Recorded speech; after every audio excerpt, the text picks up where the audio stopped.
नमस्ते दोस्तों, मेरा नाम है विक्रम और आज की इस वीडियो में हम लोग चर्चा करने वाले हैं कि कैसे जो है गवर्नमेंट आप लोगों को धीरे धीरे जो है गोल्ड से दूर करने की जो है कोशिश कर रही है। और किसी ये एक गवर्नमेंट का काम नहीं है, ये जो सारी गवर्नमेंट्स है, चाहे आप कोई सी भी गवर्नमेंट देख लो, ये सारी गवर्नमेंट्स का एक ही लक्ष्य है कि आप लोगों को धीरे धीरे गोल्ड से दूर करना। तो दोस्तों इसके लिए जो है हम लोगों को डीप में समझने के लिए इतिहास में जाना पड़ेगा और ये जो वीडियो है मैं आप लोगों को एक स्टोरी की तरह सुनाने की कोशिश करूंगा ताकि आप लोगों को चीजें जो है आसानी से समझ में आए।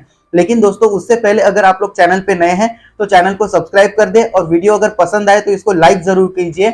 और वीडियो के अंत में अगर आप लोगों को ये वीडियो पसंद आया तो आप लोगों को कैसा लगा ये वीडियो देख के ये कमेंट करके जरूर बताइएगा।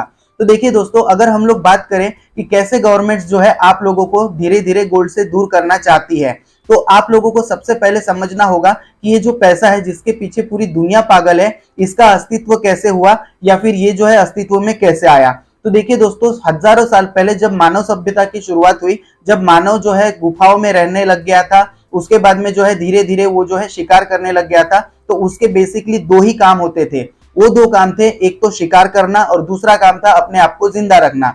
लेकिन शिकार जो है रोज मिल पाना मुश्किल था, रोज शिकार मिल पाना ये तो पॉसिबल नहीं था। तो इसके लिए क्या होता था, मानव जो है जो अलग अलग झुंड में रहते थे वो एक दूसरे से, अलग अलग झुंडों में रहने वाले लोगों से झगड़ा लड़ाई करके एक दूसरे की छीना झपटी किया करते थे। वो छीना झपटी बेसिकली होती थी मांस को लेकर। लेकिन दोस्तों ये जो चीजें हैं बहुत टाइम तक नहीं चलने वाली थी, क्योंकि कोई भी चीज अगर आप लोग छीना झपटी करके लोगे तो वो एक बार के लिए काम में आ जाएगी, लेकिन दूसरी बार आप लोगों को वो चीज मिलना मुश्किल हो जाएगा। इसके लिए दोस्तों शुरुआत हुई बार्टर सिस्टम की। और ये जो बार्टर सिस्टम था ये क्या था, ये बार्टर सिस्टम ये था कि अगर मेरे पास में ताजा मांस है तो मैं आप लोगों को ताजा मांस दूंगा, बदले में आपके पास अगर कोई हथियार वगैरह है तो आप मुझे देंगे, या फिर कोई भी मूल्यवान चीज है जो उस टाइम के हिसाब से मूल्यवान होती हो वो आप मुझे देंगे। तो इस तरीके से जो है बार्टर सिस्टम शुरू हो गया। लेकिन दोस्तों जैसे जैसे समाज आगे बढ़ा तो इसकी वजह से क्या हुआ कि ये जो बार्टर सिस्टम ने जो है समाज को एक दूसरे के साथ जोड़ दिया और धीरे धीरे जो समाज है वो खेती किसानी की ओर आगे बढ़ा, खेती किसानी करने लग गया। अब जब ये बार्टर सिस्टम था इसमें जो है कुछ खामियां नजर आने लग गई। ये खामियां क्या थी, ये खामियां थी कि जैसे आपके पास कोई चीज हो तो वो मेरे काम की तो है, लेकिन मेरे पास अगर कोई चीज हो वो आपके काम आनी चाहिए,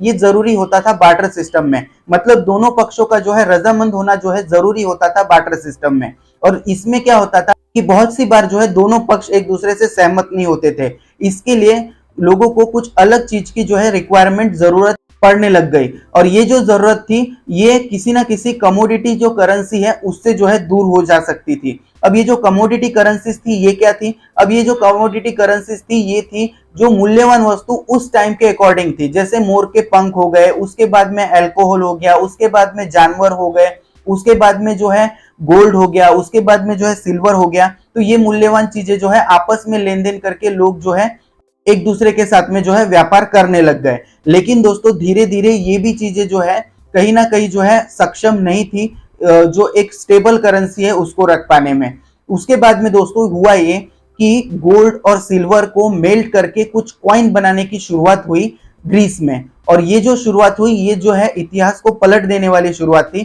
क्योंकि इसी के बाद जो है बहुत सारे जो राजा है उन लोगों ने अपने अपने जो है सिक्के जो है छापे या फिर उसको जो है सिक्कों को बनाया और एक दूसरे के साथ में जो है गोल्ड के या सिल्वर के सिक्कों में जो है लेन देन लोग करने लग गए। अब इसमें ये होता था कि गोल्ड के सिक्के जो है एक दूसरे को देना और लेना तो आसान थे, लेकिन सिक्के अगर थोड़ी मात्रा में हो तो, लेकिन सिक्के अगर ज्यादा मात्रा में हो तो लूटपाट का खतरा रहता था। और इसीलिए इसी जगह पे शुरुआत हुई ज्वेलरी पहनने की। और ये जो मूल्यवान धातु थे गोल्ड और सिल्वर, इनकी ज्वेलरी जो है कुछ लोग पहनना शुरू कर दिए। और उसके बाद में दोस्तों फिर भी लूटपाट का तो खतरा बना रहता था। तो इसके बाद में लगभग 12वीं सदी में जो मंगोल का राजा था चंगेज खान, उसका जो पोता था उसका नाम था कुबला खान, उसने फर्स्ट फिएट करेंसी लॉन्च की। ये कहने में कोई अर्ज नहीं है। वो क्या करता था दोस्तों कि वो लोगों से जो है अपने पास में गोल्ड लेके रखता था और उसके बदले में जिनको जो है आईओयू दे दिया करता था। अब ये जो आईओयू होता था इसका मतलब होता था आई ओन यू। इसका मतलब ये दोस्तों कि अगर आपके पास कोई गोल्ड है और आप व्यापार के लिए दूर दूर तक जाना चाहते हो तो इसके लिए जो है आप लोगों को जो है वो गोल्ड उसके पास जमा रखना है उस व्यक्ति के पास में, और उसके बदले में वो जो है आप लोगों को एक आईओयू देगा और उस आईओ के बदले में जो है आप लोग एक दूसरे से व्यापार कर सकते हो। तो दोस्तों ये तो था जब फिएट करेंसी की शुरुआत हुई। लेकिन दोस्तों ये चीजें भी जो है बहुत ज्यादा दिनों तक नहीं चल पाई। क्यों? क्योंकि धीरे धीरे जो है लोगों का भरोसा राजाओं से उठ के जो है बैंकों की तरफ जाने लग गया। और ये जो मिनी बैंक्स थे, ये जो बैंक्स थे, ये मिनी बैंक्स थे, मतलब एक ऐसा स्ट्रक्चर नहीं था। जिसके पास भी पैसा होता था वो आप लोगों से गोल्ड लेता था और गोल्ड के बदले में एक आईओयू देता था, और उन आईओयूज के बदले में जो है पूरी दुनिया में जो है व्यापार होता था। लेकिन धीरे धीरे इन जो मिनी बैंक्स है, इन लोगों को पता चलना शुरू हो गया कि लोगों को जो है सिर्फ आईओयू से मतलब है। लोगों को ये नहीं पता है कि हमारे पास कितना गोल्ड जमा है और हम लोग उसका क्या करते हैं। इसके लिए इन मिनी बैंक्स ने जो है धीरे धीरे डुप्लीकेट आईओयूज छापना चालू कर दिया। यानी कि मतलब अगर उनके पास में गोल्ड नहीं भी होता था तो भी वो जो है आईओयू जो है बनाना शुरू कर दिए और उनको जो है कर्ज के रूप में जो है लोगों को देना शुरू कर दिए। इससे क्या हुआ? इससे ये हुआ कि मार्केट में बहुत सारे आईओयूज जो है फ्लोट होना शुरू हुए और इसकी वजह से जो है इन्फ्लेशन बढ़ गया। और इन्फ्लेशन जब बढ़ गया और लोगों को जब पता चला कि हमारे आईओयूज की कीमत जो है धीरे धीरे कम हो रही है, तो जब आईओयू लेके जो है मिनी बैंक्स के पास में गए, तब उनको पता चला कि इनके पास तो कोई गोल्ड है ही नहीं। तो दोस्तों इस तरीके से जो है ये मिनी बैंक्स का जो है राज खुला और धीरे धीरे करके लोगों ने इन बैंक्स के ऊपर जो है भरोसा दिखाना बंद कर दिया। उसके बाद कई सदियों तक जो है ये सिलसिला जारी रहा और लोगों ने फिर से जो है गोल्ड के ऊपर या गोल्ड के कॉइन्स के ऊपर या सिल्वर के कॉइन्स के ऊपर भरोसा जताना शुरू किया और धीरे धीरे अपने पास में जो है गोल्ड जमा करना शुरू किया। अब इसकी वजह से ये हुआ कि गोल्ड लोगों ने ज्यादा जमा करना शुरू हुआ। इसकी वजह से जो है चीजें बिकती नहीं थी और मार्केट में जो है महंगाई तो नहीं बढ़ रही थी, लेकिन चीजें ज्यादा जरूरत से ज्यादा सस्ती होने लग गई थी।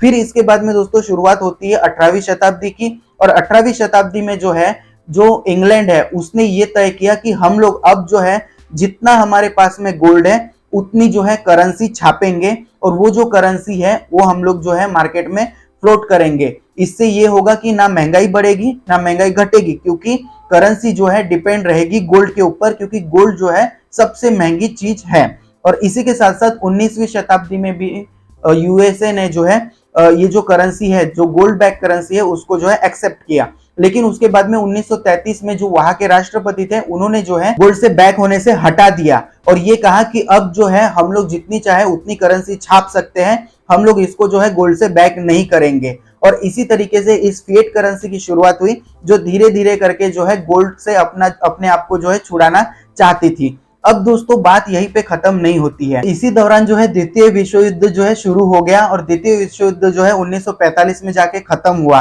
और उस वक्त जो सारे दुनिया के देश थे उनके पास में एक सबसे बड़ा जो सवाल था कि हम लोग आपस में लेन देन कैसे करेंगे। इसके लिए दोस्तों सामने आया यूएसए, क्योंकि द्वितीय विश्व युद्ध में यूएसए ही एक ऐसा देश था जिसकी जो इकोनॉमी थी वो स्टेबल इकोनॉमी थी और उसकी इकोनॉमी को बहुत ज्यादा जो है नुकसान नहीं हुआ था।